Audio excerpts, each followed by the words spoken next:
बाद जिल्लत अपनी इतनी दुनिया में करवा के अब आप लोग अमन की बात कर रहे हैं और अब आप लोग कह रहे हैं कि पाकिस्तान जो है वो आगे ना बढ़े, डी एस्केलेट होना चाहिए, चीज़ों को मजीद एस्केलेट ना करें। हम तो पहले दिन से इसको एस्केलेट नहीं करना चाह रहे थे, हम पहले दिन से मसले को ज़्यादा बढ़ाना नहीं चाह रहे थे।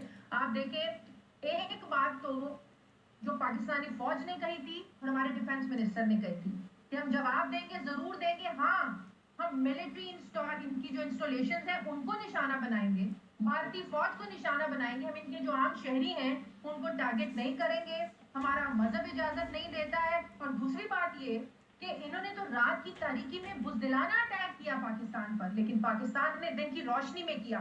और डीजीआईएसपीआर ने बिल्कुल कहा था, बड़ा जबरदस्त कहा था, वाजे कहा था कि जब हम अटैक करेंगे ना तो दुनिया को पता चल जाएगा। और आज दुनिया बात कर रही है। इस वक्त इंटरनेशनल जो मीडिया है, अल जजीरा देख लें, सीएनएन देख लें, बीबीसी देख लें, फॉक्स न्यूज देख लें, सब जो भारत की बर्बादी हुई है, जो पाकिस्तान के मिसाइल्स यहाँ से गए हैं, पठान एयरबेस है, उड़ी है, फिर अमृतसर है, आदमपुर है, उधमपुर है, उनका बठिंडा है, हर जगह के विजुअल इंटरनेशनल मीडिया दिखा रहा है। डीजीआईएसपीआर ने बिल्कुल ठीक कहा था, पाकिस्तान हमला करेगा, भारतीय मीडिया को शोर मचाने की जरूरत पेश नहीं आएगी, पूरी दुनिया को पता चल जाएगा, पूरी दुनिया को पता चल गया। तो हम अब भी यही कहते हैं, पाकिस्तान नहीं चाहता था, आप लोगों ने हम पे जंग मुसल्लत की, आप लोगों ने हमें मजबूर किया, आपने हमारे सब्र का पैमाना लबरेज किया। अब इनके वो जो बड़ा शोर मचाते हैं, वो अन्नम गोस्वामी, क्या नाम है, बड़े इनके बड़े वो बदतमीजी तो बहुत करते हैं, अपने मेहमानों की सारी बड़ी बदतमीजी करते हैं प्रोग्राम में बुलाकर। वो भी मैं उनका सुन रही थी कि उनकी उनके मुंह से ना लफ्ज नहीं निकल रहे थे, वो थरथराना शुरू हो गए कि पाकिस्तान ने ये कर दिया, वो कर दिया। पहले वो जो उनकी आवाज में एक गरज और एक वो गुरूर, एक वो जो उसमें एक वो चीज थी, वो नजर नहीं आ रही थी। पाकिस्तानी फौज ने इतना जबरदस्त जवाब दिया है, ये देना चाहिए था।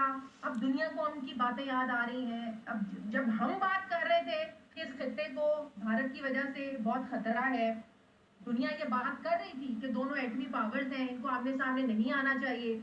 जो अमेरिका था वो तो साइड पे हो गया, वो तो अमेरिका तो पहले दिन से ये बात कर रहा है कि हम दोनों ममालिक हमारे बड़े अच्छे दोस्त हैं, प्रेसिडेंट ट्रंप ने कहा दोनों अपने मसले हल कर लेंगे।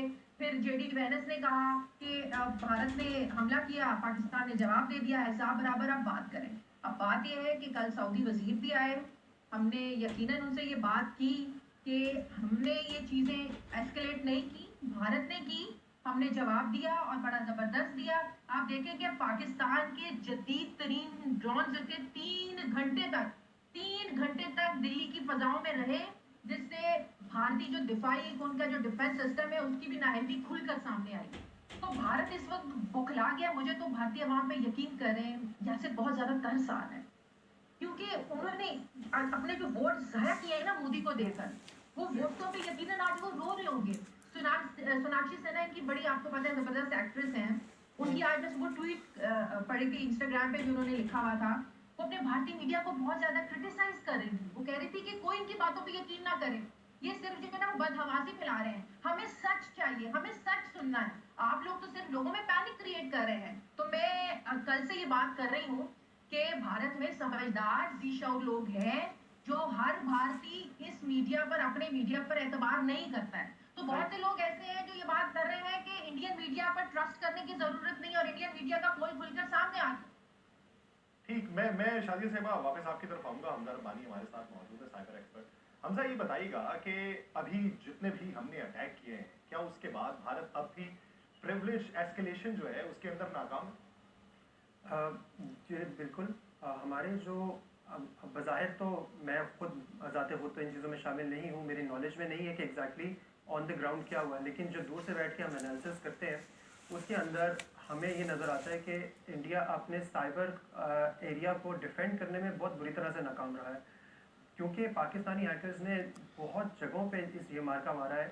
जैसे फॉर एग्जांपल अभी मैडम ने बात की अर्नाब गोस्वानी की, तो उनका चैनल है रिपब्लिक चैनल के टीवी के नाम से, उसकी अपनी वेबसाइट हैक हो गई, जिसके ऊपर अर्नाब गोस्वानी का अपना एक बयान भी आया और उन्होंने बहुत ज़्यादा उस हैक को कंडेम किया।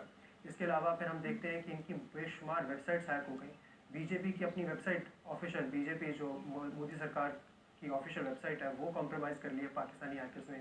इसके अलावा हम देखते हैं कि पाकिस्तानी हैकर्स ने काइनेटिक ऑपरेशन, यानी कि हमारी एयरफोर्स के साथ मिलके जैसे ही एयरफोर्स ने अटैक किया, साथ ही साइबर हैकर्स ने अटैक करके इंडिया की इलेक्ट्रॉनिक चीज़ों को, तनसीबात को, बिजली मुहैया करने वाली कंपनीज को साइबर में अटैक किया और उनके ऊपर उनके सिस्टम्स को क्रैश कर दिया, उनके सारे प्रिविलेजेस को कॉम्प्रोमाइज़ कर लिया और उससे नतीजतन इंडिया के अंदर काफ़ी हद तक काफ़ी जगहों पे रिपोर्ट्स ऐसी आई हैं कि ब्लैकआउट भी हो गया। सही। और इसमें पाकिस्तान का जो अपर हेड है ये भारत को समझाने के लिए काफ़ी है कि तुम जितनी बार जारहीत का पैगाम हमें दे चुके हैं उसके नतीजे में फिर ये भुगतना पड़ सकता था जिससे हम तुम्हें बार बार वही सुना रहे थे। इसी बीच में हमें ज्वाइन कर चुके हैं सीनियर एक्टिव पर्सन तजियाकार डॉक्टर दानी साहब। डॉक्टर साहब बहुत शुक्रिया आपके वक्त का। डॉक्टर साहब क्या समझते हैं कि अपनी एयर बेसिस तबाह करवा ली, अपने अहम इंफ्रास्ट्रक्चर को तबाह करवा लिया, अपने जो इदारे हैं उनके जो सिस्टम्स हैं उनको हैक करवा लिया, बैन अवी सतह के ऊपर हजीमत का सामना कर लिया और पूरी मीडिया वॉर जिसके अंदर मीडिया पुश इस तरीके का था कि फेकिज्म की भरमार